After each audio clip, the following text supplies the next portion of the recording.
karaniwang tanawin po yan dito sa Quezon Memorial Circle. Mga college students po yan ng CEU. Darling. Ano na? Bitiwan mo muna yan. Okay. Ayan. Ito mga future po na taga-tagay. Tagay? Hindi. May tanong si Tita Mel. Ano sa tansya ninyo ang pinakamaruming trabaho na meron sa ating mundo? Siguro po sa tingin ko, yung pinakamaduming trabaho po na ginagawa ng isang tao, yung paglilinis po ng Poso Negro, pati po yung mga kanal po sa lansangan dahil sa basurang tinatapon natin. Okay. Hintayin nyo muna to. Meron kami dyan na naku, talagang ibang klase sa dumi. Dirty. Dirty. Mapihira. Talaga. Mga kaibigan, KKK, kayang-kaya ko. Ayun! Panoorin nyo. Naku, ewan ko kung kayang-kaya ko yan. Babala, ang mga sumusunod na tagpo ay maaaring di nyo maibigan at posibleng ikawala ng inyong gana. Pasintabi sa mga naghahapunan. Dito sa Pilipinas, tinatayang mahigit 4 na milyon ang walang trabaho. At sa hirap ng buhay ngayon, magiging choosy ka pa ba? Kaya narito ang mga trabahong pwedeng-pwede mong pasukin. Mga dirty jobs na hindi lang basta dirty. Mga trabaho na nangangailangan ng lakas ng katawan, tibay ng loob, at syempre, tibay din ng sikmura. Dito sa Calauan, Laguna, aming binisita ang isang dairy farm kung saan mga baka ang bida. Kaya mga kapuso, let's meet the cows and our veterinarian si Doc Des.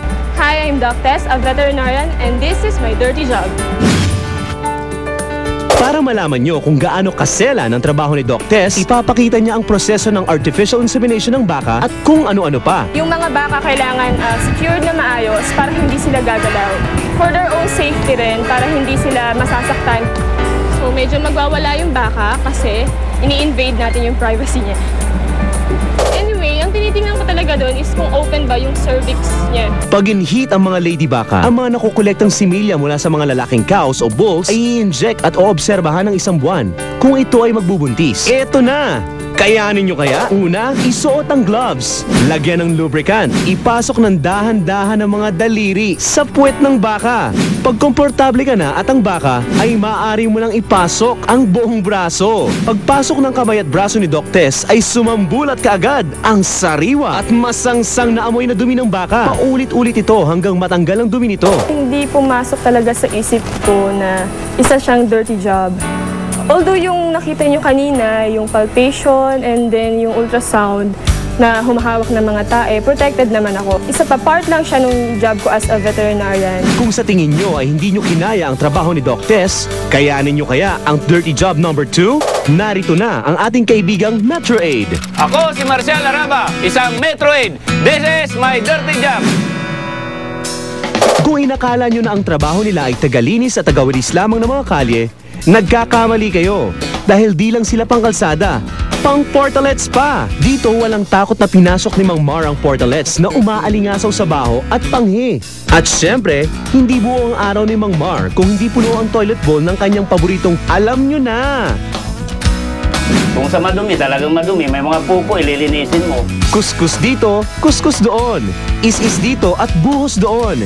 Ito ang palaging eksena ni Mang Mar gamit ang kamay at ang mga sandata laban sa mga dumi at sangsang na amoy ng portalets. Kung kailangan para tumagal ka sa trabaho, yun lang, mahalin mo ang trabaho mo at dapat alam mo ang tungkulin mo doon sa obligasyon mo sa bayan. Unang-una, buwis nga ang sinisildo namin eh. Kaya ang sikreto, mahalin mo ang trabaho mo. Maraming salamat sa mga portalets at syempre maraming salamat din kay Mang Mar.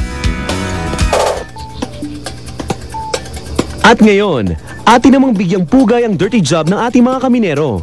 Sila ang mga matatapang na kaminero na walang takot na sumusuong sa mga madidilim na eskinita, estero at imbernal na punong-puno ng dumi ng lansangan at dumi ng tao. At sa kalsada ng Marikina City, amin silang namataan habang nasa ilalim ng matinding sikat ng araw. Ako si Ricky, taga-Flood Control, 105 base. Ito ang aking dirty job. At dito, aming nasaksihan ang hirap at baho ng trabaho ng mga kaminero. Talagang mahawakan mo minsan mga tae, patay na aso, patay na puta. Talagang mandidiri ka. Kasi minsan inuurod ka. Kailangan mong hawakan para lang maalis yung bara. Araw-araw sila ay nakabilad sa init ng araw gamit ang mga naglalakihang truck at kung ano na pa mga kagamitan. Ngunit kadalasan, sila ay nasa mabahong imburnal upang sipsipin ang lahat ng mga nagbabaho ang latak at katas sa loob nito. At kung mamalasin pa, Minsan pumatapon sa amin yung tubig kanal. Mayroon tang evac. Naliligo kami ng tubig kanal araw-araw pag sumasabog ang aming tangke. Parang wala nang ang katapusan ng hirap ng kanilang trabaho. Ngunit ito'y walang tigil nilang ginagampanan, masiguro lamang na tayo may maayos na drainage system. Ito naman ang dirty job na bawal ang duwag at kailangan ng tibay ng sikmura. Ito na ang dirty job number 4. Ako, si Marman Lupig, isang pest control professional.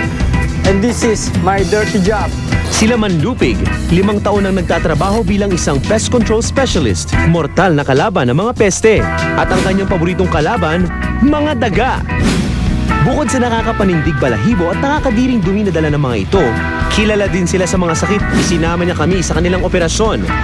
Ang aming destinasyon, isang madilim, masukal at mabahong lugar, isang lumang bahay. So, ito yung number 1 na pwede mag-source ng daga. Ayon kay Manlupig, perfect ang location. Ito, na naglalagay na kami ng baits, lason para sa daga. Na pagkakain nila, within 3 to 7 days, mamamatay ang mga daga. Matapos ang isang linggo, muling bumalik sila Manlupig upang tingnan ang lokasyon. At dahil lubhang mapanganib ang mga laso na ginagamit at sa dalang sakit ng mga peste, pinoprotektahan nila ang sarili sa pagsusuot ng mga tamang kasuotan. Nang sinuri na ang lugar, ito'y tahimik. Walang kumikilos at walang kumakaluskos. Ngunit sinalubong kaagad kami na nakakasulasok na amoy ng mga patay na daga.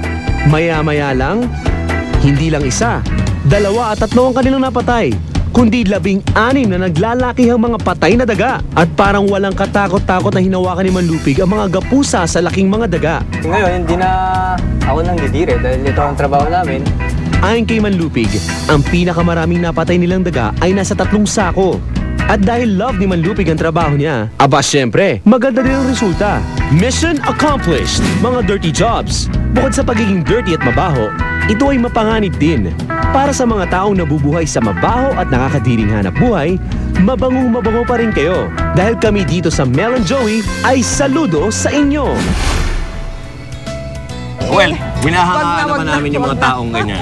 May basta't marangal. O kahit na medyo may kabantutan. Buti na lang bigyan mo sila ng babalaan. Ay, no, hindi. Pero ganyan talaga. Sino ang gagawa nyo? Di ba? Correct. Yun lang ang tanungan. Huwag kayong aalis Sandali, dyan. ha? Sandali lang po. Ela, turuan mo nga si Ben. Ang goal ninyo, kailangan alam ninyo. And never give up. Ang lahat ka, may problema, may solusyon. Dahil kung wala kang problema, normal ka.